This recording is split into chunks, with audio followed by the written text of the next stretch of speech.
clicker. Okay. So we are going through the book of Proverbs, and I know we were sidetracked for a little bit with Christmas, so 4 weeks we were off of it. I am not going to preach through every chapter of Proverbs, because then we would be in Proverbs for a very long time. So I'm just hitting like highlights and themes of the book of Proverbs. So we talked a lot about wisdom.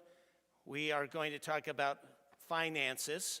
It's probably the second most talked about subject in the book of Proverbs. And there's over 100 verses, at least 100 verses in Proverbs that deals with finances. So there's so many verses that we'd be here all day if we looked them all up. So this is just one exception. Bring your Bibles back next week, okay? But I've put the verses up.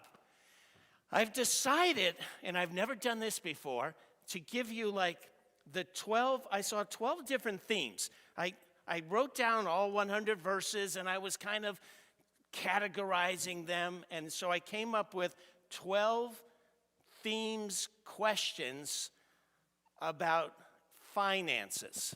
And so I'm going to go over in your notes. Does everyone have the notes, by the way? All right, you need a copy? Can the ushers grab some? So, and welcome everyone online, because we know half the church is online. So welcome. I don't know if you officially got greeted, but we're glad you're with us. So after each question, I've decided to put like a little rating chart so you can rate yourself on your finances. So like a personal financial checkup. Like if you came to me, I'm not a financial person, okay? But if you came to me and said, I want a financial checkup on my life from the book of Proverbs, these are the 12 questions that I would ask you, and then you can rate yourself. So as we go through this, you rate yourself, put your name on the sheet, and I'll collect them at the end of the... No, I'm kidding. They're for you to take home, okay? Though I know someone's going to say, oh, he's going to talk about giving to the church or something. Yeah, that's one of the 12. Most of these are for yourself. They're for you to ponder. It has nothing to do with giving to the church, okay? I hope this is a blessing for you to ponder and think about your finances according to the Lord's word. First thing I need to tell you, again, in my intro, is there are wealthy Christians who are very godly. There are wealthy people that are very ungodly. There are poor people who are very godly. And there are poor people who are very ungodly. And so you cannot judge a person's spiritual life by looking at their finances. There's no, sneaking through. Getting the mic out of here. You would have to know a lot more about a person. And money, I like this picture. Money just kind of reveals who you are, how you use it, your attitudes towards it, just kind of reveals your heart and your life. So let's look at these 12 questions. Question number 1. And I think this is a decision that every Christian has to make. Which is going to be more important in your life? Chasing after money, no matter what that means, with no regard to how you get it. Or are you going to chase after God and his righteousness and trust God with how much money he entrusts to you? And I think every Christian has to make this decision. For people that aren't Christians, I think they've already made a decision. But every Christian has to make this decision. I think it goes with, if you want to write in there, Matthew 6:24. That's where Jesus said to the disciples, you can't serve two masters. You cannot serve both money and God. You'll either hate one and love the other, or hate the other and love this one. And so even Jesus was telling the Christians, you have to make a decision. Which way are you going to go in your life? So you can rate yourself. Here's my verses. Proverbs 16:8, the Lord says it's better to have little with godliness than to be rich and dishonest. Better to be poor and honest than to be dishonest and rich. Better is the poor who walks in his integrity. So better to be poor and walk a godly life with Jesus than he who is crooked, though he be rich. So lots of verses that are kind of like this, calling disciples, make the decision, which way are you going to go? And I just, my recommendation is chase after God with your whole heart and his righteousness, and trust him with your wealth. Number 2, are you working hard in the calling God has for you? So I don't believe just ministers are called to pastor, preach, that God has a calling for every believer, that God has giftings and talents and callings for your occupation. In Ecclesiastes, someone says there's nothing better than for a man or a woman to find the job that they love, and it's a gift of God, and you should enjoy it. You're going to spend so much time doing it. But there's a lot of Proverbs that talks about that wealth is connected to finding that calling, that job, and working hard at it. So here's a sample of those type of verses. First, the ant. Take a lesson from the ants, you lazy bones. Learn from their ways and become wise. Though they have no prince or governor or ruler to make them work, they labor hard all summer, gathering food for the winter. So they are self-motivated. They're hard workers. Proverbs 6, 10, 11, a little extra sleep, a little more slumber, a little folding of the hands to rest, and then poverty will pounce on you like a bandit. Scarcity will attack you like an armed robber. Lazy people are soon poor. Hard workers get rich. A wise youth harvests in the summer, but one who sleeps during harvest is a disgrace. Lazy people want much, but get little. But those who work hard will prosper. Work brings profit, but mere talk leads to poverty. So I think you're getting the idea. Hard work, finding what God's calling you to do, and work at it, and there's blessings in store. Question number 3. This has always annoyed me when I see people lighting their cigars with $100 bills. So, how are you spending your money? What are you spending your money on? The earnings, Proverbs 10:16, the earnings of the godly enhance their lives. And all these verses, by the way, are from the NIV. But evil people squander their money on sin. A lot of different verses about people that get into sin and squander their money. We don't have time to look at them all.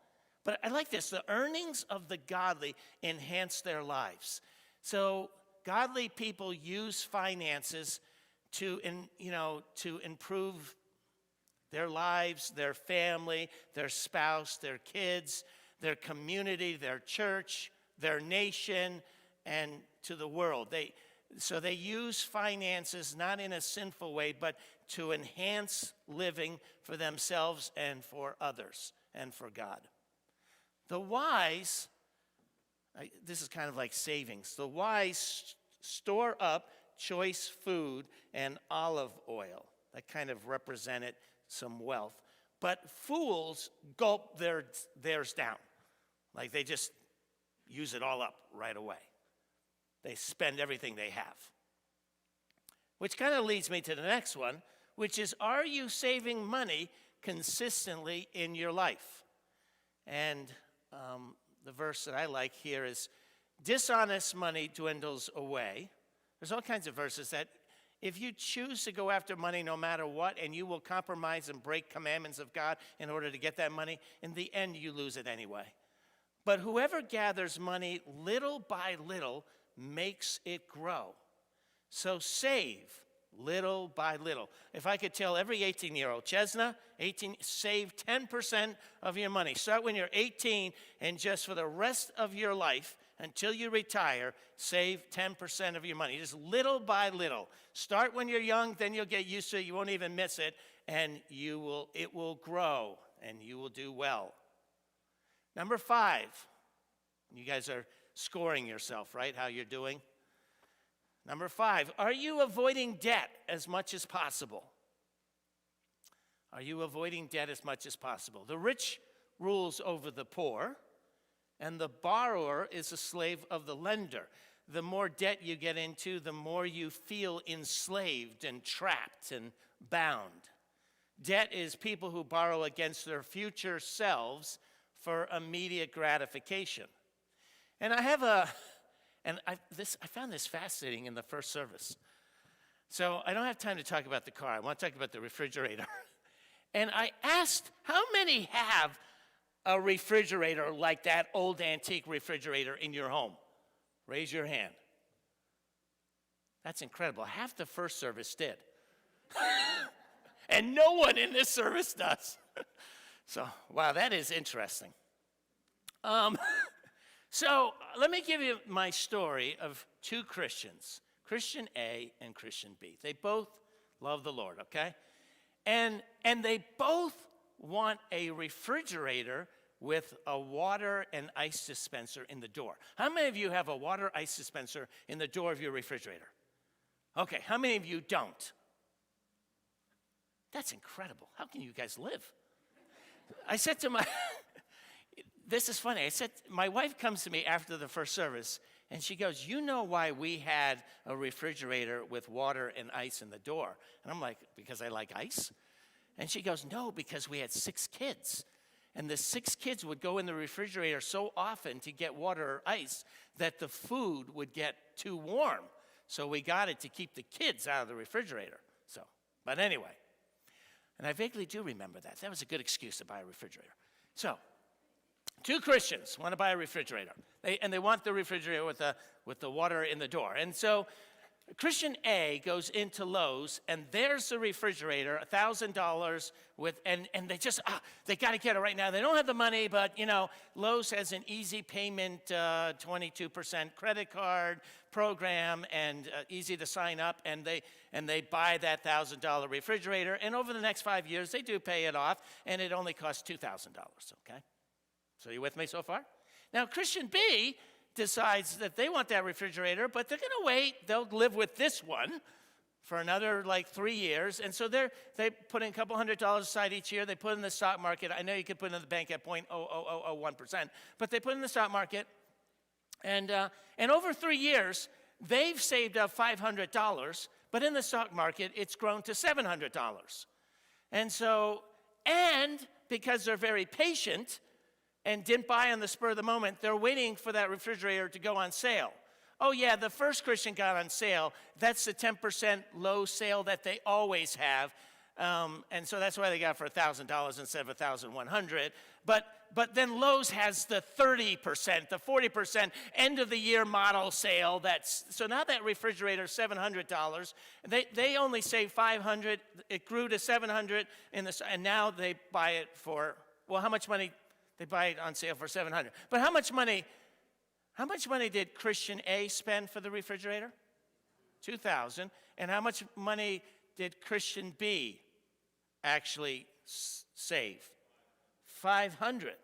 Same refrigerator, but Christian A spent 4 times more money than Christian B. If you can get that concept, if you can learn to save ahead of time, whether it's whatever, cars, anything, it will be like you have 4 times more money. Are you spiritually ready for an early inheritance? So there were a lot of verses in Proverbs about inheritance, getting inheritances from your parents.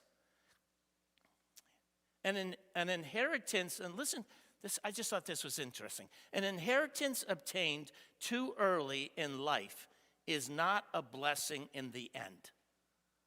So imagine with me a 20-year-old kid that kind of likes to party, is in college, has finished 2 years of college, when tragically their parents pass away and they inherit $4 million. A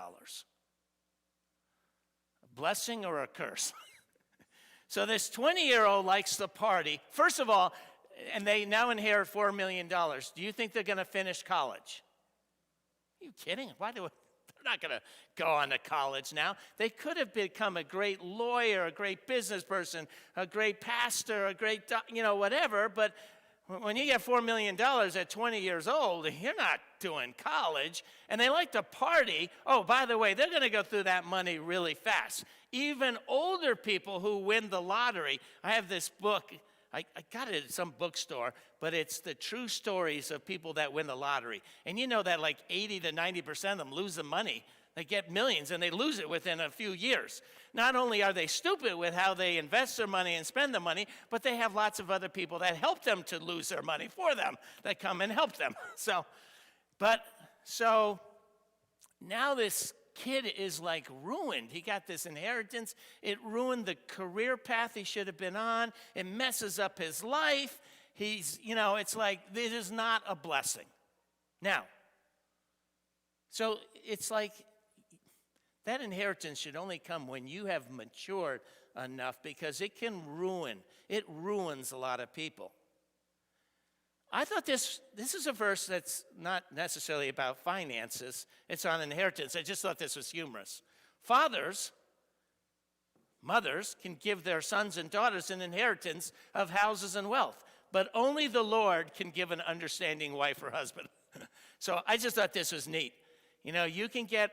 Your parents can give you all kinds of inheritance, a car, money, whatever, but you can only get a good spouse from the Lord. Number 7, do you allow money to change your attitude towards others? So there's lots of verses and there's lots of studies that as people get wealthier, their attitude changes. This is even true when poor people, so do you see this first verse here? The poor plead for mercy.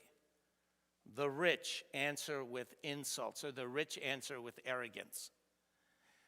Studies show that as you get wealthier, you get more prideful and arrogant and lose your mercy.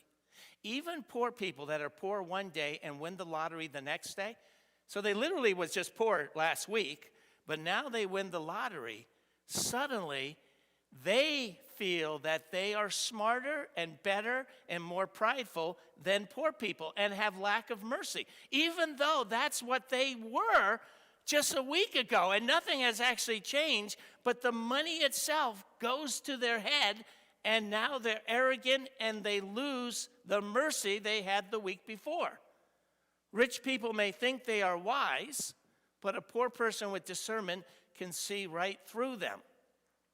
So there's all kinds of studies that show that if you're not careful, money makes you more prideful. It makes you more arrogant. It makes you start thinking you're better than anyone else. You start looking down on other people. It's this mind game that can occur in your life if you're not cautious.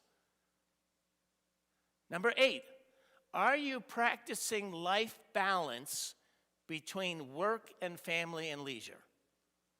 Are you practicing the balance between work, family, and leisure? Proverbs 23:4, don't wear yourself out trying to get rich.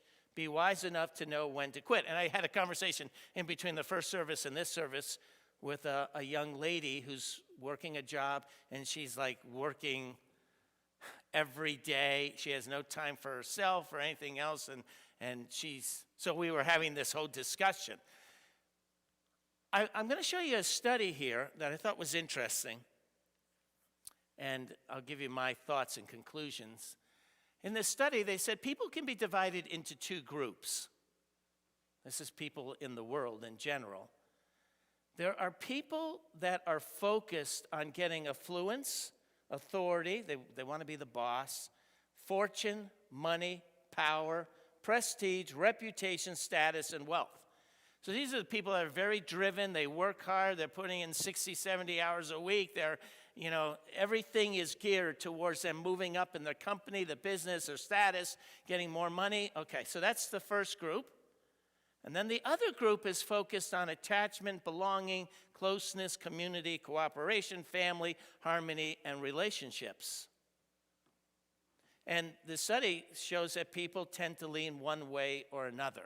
So I want to suggest to you, is there a balance between these two? I get it that the world, people can get really focused on this to the point where they literally have no friends. They don't have time for God. They don't have time for their spouse. They don't have time for their kids. They're so driven in making money and power and authority. I understand that. So many Americans are right here, right? And I get that this, you see, you can have tons of money and no friends, or you can have tons of friends and you can't pay your bills. So somewhere I think there's this balance. And you need the wisdom of the Lord to know, are you balancing out your career with your spouse, your kids, your family, your own health? Number 9, are you chasing fantasies or quick, rich schemes? So when I was probably my first year in college, and minimum wage back then was like $2.20. There was an ad in the newspaper or something. I think it was newspaper magazine that said, "Get rich quick, stuff envelopes, and make thousands of dollars." Something to that effect. And I was like, yeah, I can stuff envelopes. I can. I think I could put letters in fast, and I don't know if they had machines to stuff envelopes back in those days. And I see they still have these kind of ads today, okay? So stuff envelopes, and I can address them and stamp them, and I think I can do a lot to get thousands of dollars. So it said, send in $20 for your envelope stuffing kit. So I sent in my $20, and I'm expecting like a box to come with all kinds of envelopes and things to put in the envelopes for Sears and Montgomery Wards. But I get in the mail a letter back I can tell from the return address, this is the envelope stuffing kit. I'm like, what is this? So I open it up, and it says, now you are going to do the same thing we just did to you. You're going to take an ad out in the newspaper, and people will send you $20, and then you'll stuff an envelope with the same instruction we're sending you back to them. And I was sick. The $20 at $2 an hour, that represented, I worked half a week to get that. So, but anyway, there are tons of quick, rich schemes out there, okay? And there's tons of, you have to figure out, is a person chasing a fantasy or truly chasing a calling of God in their life? And that can be very difficult with our 6 kids. You're always discerning as parents, are they chasing a fantasy or are they chasing something that really is in their giftedness and talent? And you got to be in touch with the Lord to help them. A hard worker has plenty of food, but a person who chases fantasies ends up in poverty.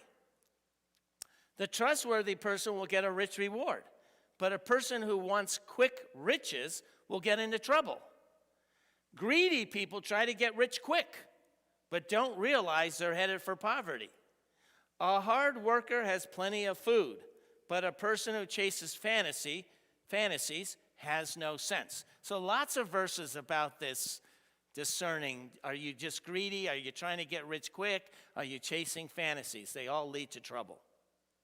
10, do you honor God with your life and your finances?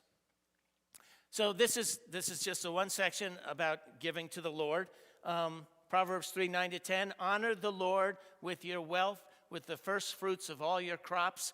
Then your barns will be filled to overflowing, that's your savings account, and your vats, that's your stock market, will brim over with new wine. Okay, so this is the one area that God is in Malachi, you can test me on this. You can test me, because so many people have had trouble with this.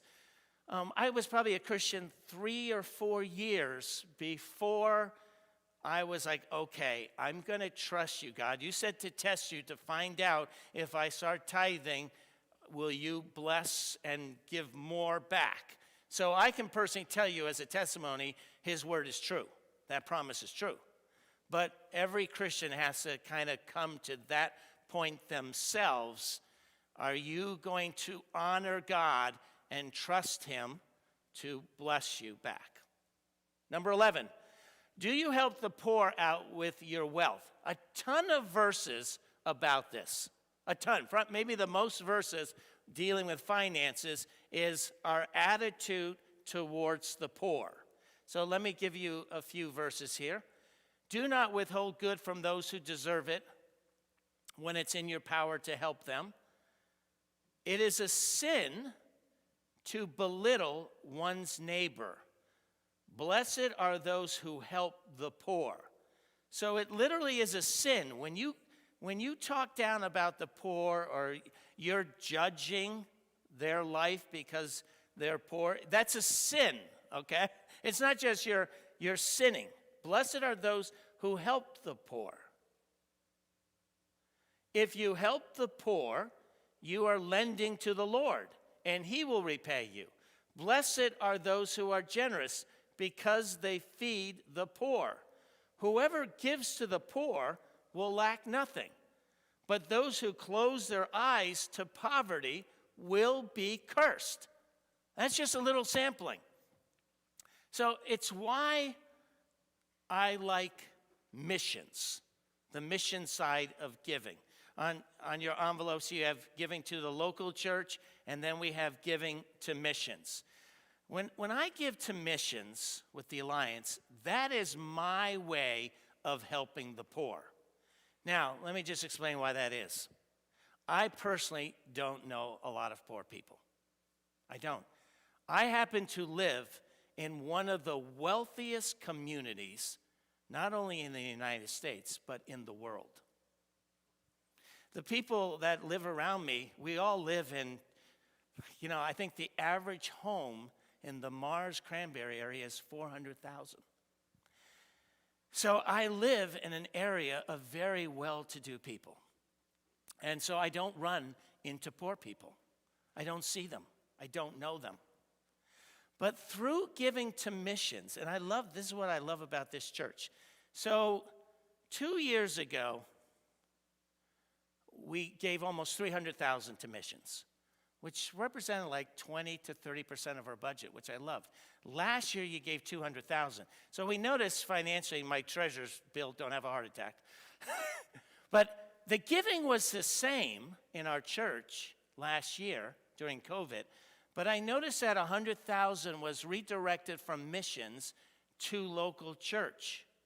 And I get why people did that in the church, because I'm assuming, like I did, whoa, the country's in chaos, and we're in the midst, the church should come first, my local church, and so money was redirected to our local church, okay? But God has been faithful. I'm hoping this year we can, go back to what we gave 2 years ago, because God's been faithful. When I give to Alliance Missions, I view that I'm giving to the poor. So I know that some of the money that I give to Alliance Mission literally goes to feed the poor. I'm sure the gospel is in there as well, but it's my way of helping to feed the poor in South America and in Africa and in countries that really have poor and are desperately hungry and starving. When I give to missions, I know I'm helping to build water wells so that people get clean water. When I give to missions, I know I'm helping with Alliance missionaries that are doctors and nurses and setting up clinics and helping people that are poor that don't have the medical care that UPMC and, Blue Cross has, and Allegheny General has for here. And when I'm giving to missions, I'm giving to share the gospel and to plant churches and to people that are poor gospel-wise, that there isn't that great of a witness, and there's no Christian radios, and there's no Christian bookstores, and there's no Christian access. So they're poor in hearing, seeing live Christian witness and hearing the gospel. So I find the Alliance is the best way that I can meet these verses in helping people who really are poor in so many ways in other parts of the world. And last one, 12, are you trusting in your money and wealth to help you to get to heaven? So you can't see this, but in the background there's a city, and these are all the people that are making, they're climbing the ladder of success. The problem is that truly when you have wealth, you can begin to think that you can pay your way into heaven.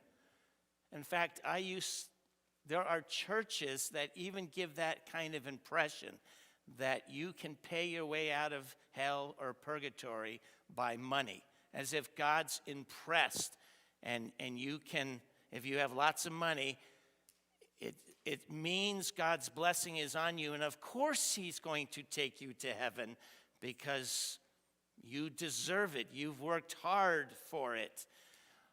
It's hard. Jesus says it's hard for the rich to get to heaven.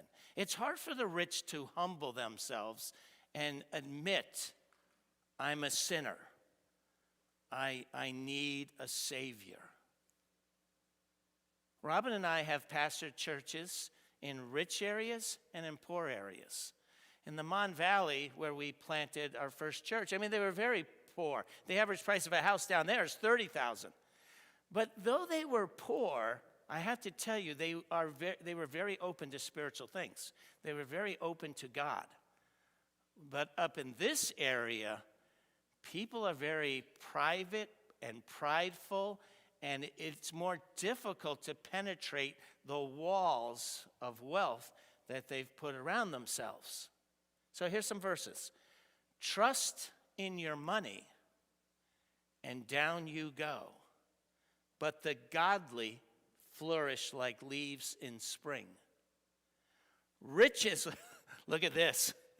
Riches won't help on the day of judgment. But right living, giving your heart to Jesus Christ, that can save you from death. But you see, the wealthy believe that wealth is going to help them on the day of judgment. It's just interesting that God's like, it's not going to help you. It's not going to help you. Evil people get rich for the moment, this life, but the reward of the godly will last for eternity.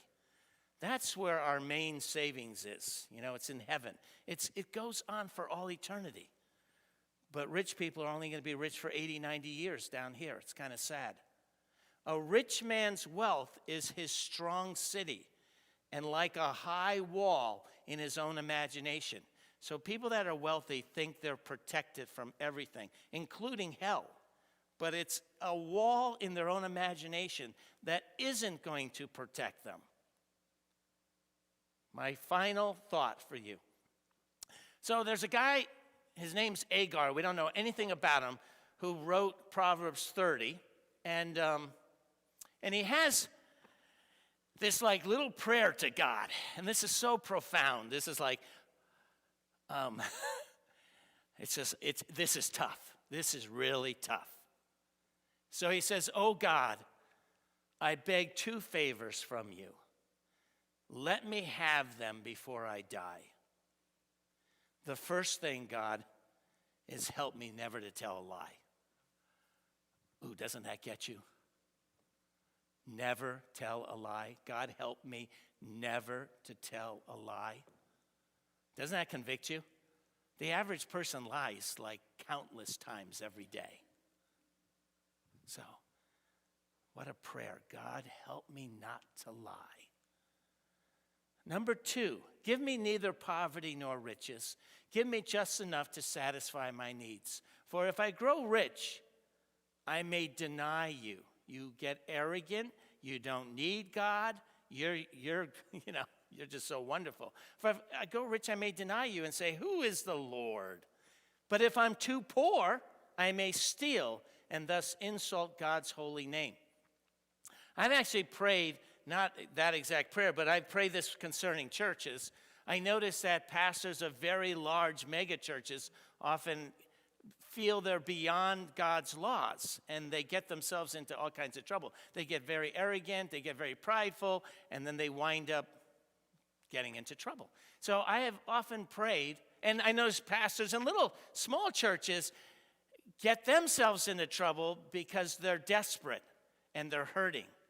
So I've prayed to the Lord. My wife knows this over 30 years. Lord, don't give me a church so big that I become prideful, arrogant, and I look down on people and I think I'm some superstar. And Lord, don't give me a little church that I have to beg or steal or do something that I shouldn't be doing because I'm in a little church. Lord, you know exactly the right size church that I should be in that stretches me, helps me to grow, but help me to mature along the way and get closer to you.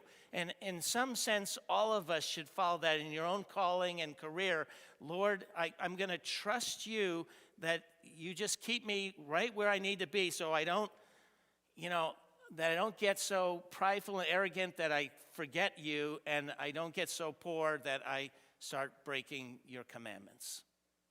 Father, I just thank you for the brothers and sisters here this morning. Thank you for your great wisdom in Proverbs on finances. It's the best financial book there is that's ever been written.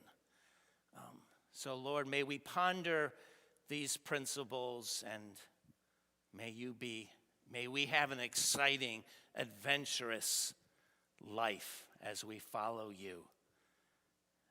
May we be a blessing to others and a blessing to your heart as well, Lord. In your name we pray. Amen. We'll see you next week.